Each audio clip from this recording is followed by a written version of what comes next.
Supreme Court today rules on an abortion issue for the first time since it reversed Roe v. Wade 2 years ago. They uphold continuing access to a widely used abortion pill. It was a unanimous decision. NBC5's Courtney Sisk breaks down what this decision means.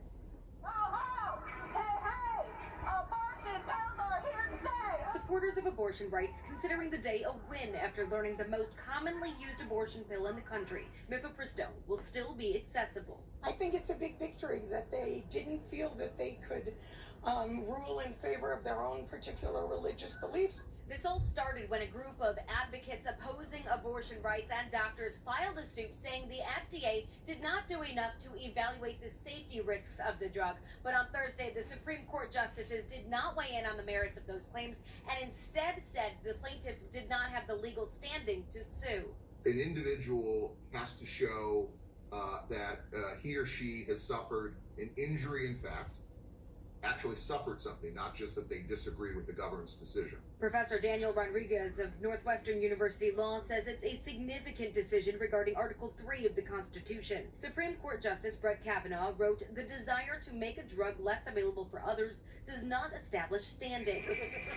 And while these supporters of abortion rights celebrate today, they also recognize that because the Supreme Court didn't rule based on the lawsuit's merit, it could now be a roadmap in the future, leading to other lawsuits that could have legal standing. I was disappointed that they did not issue it, that they only issued their ruling on that narrow basis that they didn't have standing. Meanwhile, Illinois Right to Life released this statement saying the Biden administration has allowed the distribution of chemical abortion to go largely unchecked, even to the extent that women can order it to be delivered to their homes without the oversight of a doctor. This is a dangerous drug that's virtually unregulated and a growing threat to women's health and safety.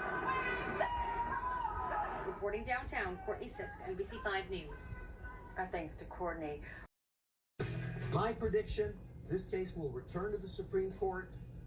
The Supreme Court ruling to protect access to the abortion drug mifepristone. The decision was unanimous, but will the victory be short-lived?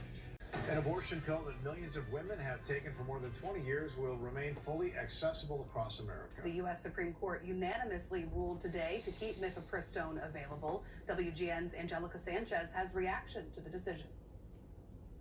The drug at the center of this case was approved by the FDA 2 decades ago. It is now the most common form of abortion used in the United States. Future access to it is now in question. Today, the U.S. Supreme Court dismissed a lawsuit filed by anti-abortion doctors against the Food and Drug Administration. It revolves around access to the abortion drug known as mifepristone. About half the patients in Planned Parenthood of Illinois select medication abortion for their abortion care. Planned Parenthood calling this a temporary win. And we're really relieved that they can still get the care that they need and deserve. Anti-abortion groups calling it disappointing. The issue here was standing. Who can sue the FDA? Sounds like nobody can. That should bother us all. The court found unanimously that the anti-abortion doctors who are questioning the FDA's decision to lift various restrictions to access this drug did not have the legal basis to sue. The court did not make any other ruling on the legal merits surrounding this issue. My prediction, this case will return to the Supreme Court. WGN's political analyst Paul Lisnak anticipates different plaintiffs will be bringing this case to the court's attention in the coming years. It will not surprise me if, when that case returns to the Supreme Court, perhaps a few years from now, the court rules substantively and differently. The FDA has made the drug obtainable by mail. Those against this kind of access want lawmakers to intervene on the issue. Congress needs to take action to rein in this politicized agency that is supposed to be protecting American families, not protecting the abortion industry. While those in favor of expanding access say there's more work ahead. We know that we have a lot that we're going to have to continue to work against so that patients can get the care that they need and deserve. Now, in his comments, Justice Brett Kavanaugh wrote that anti-abortion doctors went to the wrong forum in this lawsuit and should instead direct their energies in persuading lawmakers and regulators to make changes on accessing this drug. Back to you. Today, local abortion rights advocates are celebrating the Supreme Court's decision. We won.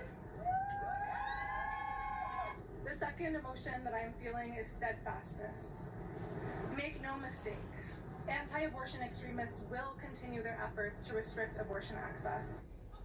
Groups including Chicago for Abortion Rights and the Chicago Abortion Fund are relieved by the ruling. They're outraged the case against mifepristone made it to the Supreme Court and say the drug and access to telehealth are crucial for abortion patients, especially those in rural areas. Organizers say they will continue doing the work in order to remove barriers to abortion access.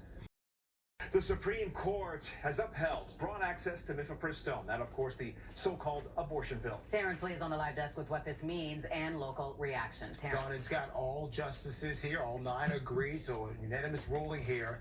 The so-called abortion pill can remain on the market. Studies show about 2/3 of American abortions involved this drug last year. Challengers of the drug claimed the FDA had an improper approval process for it, but the justices rejected that, saying the anti-abortion group does not have enough of a legal basis for the lawsuit. The case that threatened to restrict access to the drug across the country, including in states where abortion is still legal. Local U.S. Democratic Senator Tammy Duckworth tweeted her support for that decision. She says, in part, relieved the Supreme Court unanimously rejected efforts to restrict access for millions who need it for now. Illinois Democratic Senator Dick Durbin praised that decision as well, saying in part on X, radical right-wing judges and extremist Republicans will still try to strip women of their reproductive freedoms. We will fight back. He, along with other lawmakers, know the importance of this ruling. It preserves the status quo for medication abortion, ensuring that doctors and patients can access the drug because they concluded that the plaintiffs who brought this case, a group of anti-abortion doctors, did not establish that they were sufficiently likely to be injured because of the availability of medication abortion, which of course is an extremely safe drug.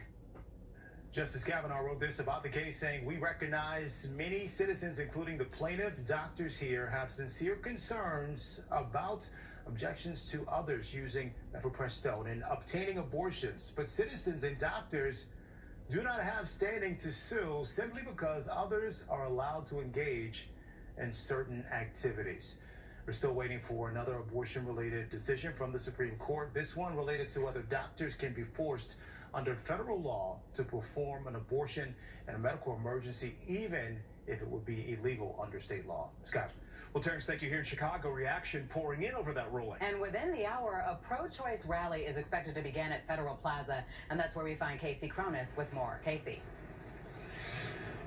Good evening. About a dozen people or so have already gathered for that rally here in Federal Plaza, officially set to kick off in about 10 minutes. It is being hosted by Chicago for Abortion Rights.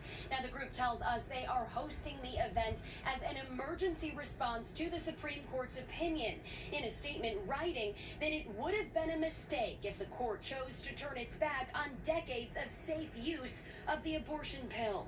The director of Women's and Reproductive Rights at the ACLU of Illinois, meanwhile, says the drug offers important access and believes the lawsuit should not have advanced as far as it did in the first place.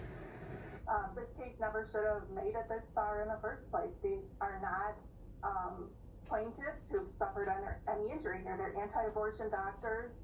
They don't prescribe mifepristone. They don't give it to their patients. They just didn't like that the FDA was letting other doctors prescribe it, and that's why they sued, and that's not enough to bring a lawsuit. Some groups expressing disappointment in the Supreme Court's ruling. The nonprofit conservative law firm, the Thomas More Society, based here in Chicago, is issuing a firm stance against the opinion. We believe that the abortion pill is what we call chemical warfare against the unborn. In 14 states, the abortion pill is illegal, and there's a federal law that prevents its being sent in the U.S. mails across state lines. So these issues, I know, are going to be litigated by others, including us. Planned Parenthood of Illinois is praising the decision and calling it a win for patients. Reporting live from Federal Plaza, Casey Cronus, Fox 32, Chicago. Today was an important victory for abortion access. For people in Illinois and across Y con esos altavoces y pancartas, este pequeño grupo de activistas locales celebró que la Corte Suprema de Justicia de Estados Unidos decidiera rechazar un caso que tiene que ver con el uso de una píldora para abortar.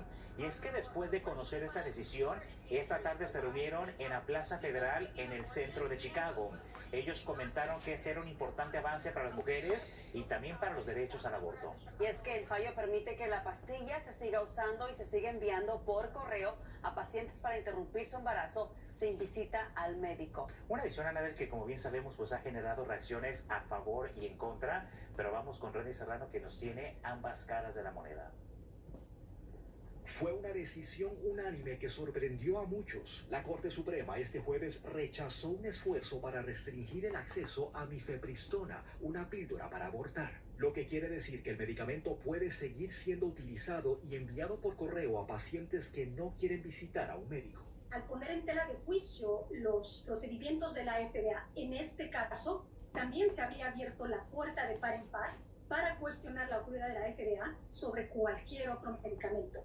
Así es que sabia decisión de la Corte Suprema. La demanda fue entablada por un grupo de doctores antiaborto que argumentaban que el gobierno no siguió los reglamentos a la hora de darle luz verde a la píldora hace más de 20 años. A lo que la Corte contestó, los médicos no tienen legitimación para demandar simplemente porque a otros se les permita realizar ciertas actividades, a menos que los demandantes demuestren cómo se verían perjudicados. La decisión es un golpe para grupos conservadores que continúan librando batallas legales contra el aborto, especialmente a nivel estatal. There are women all across the country. Michelle Hendrickson de la organización Students for Life dijo que esperan que el tema regrese a las cortes con demandas de mujeres que han sido perjudicadas por mifepristona. Al desestimar el caso, el tribunal evitó llegar a una decisión sobre si el gobierno actuó legalmente al levantar varias restricciones, incluida una que hacía que el medicamento pudiera obtenerse por correo.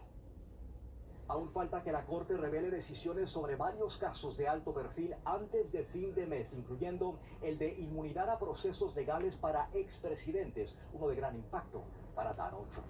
En Washington, Randy Serrano, Telemundo.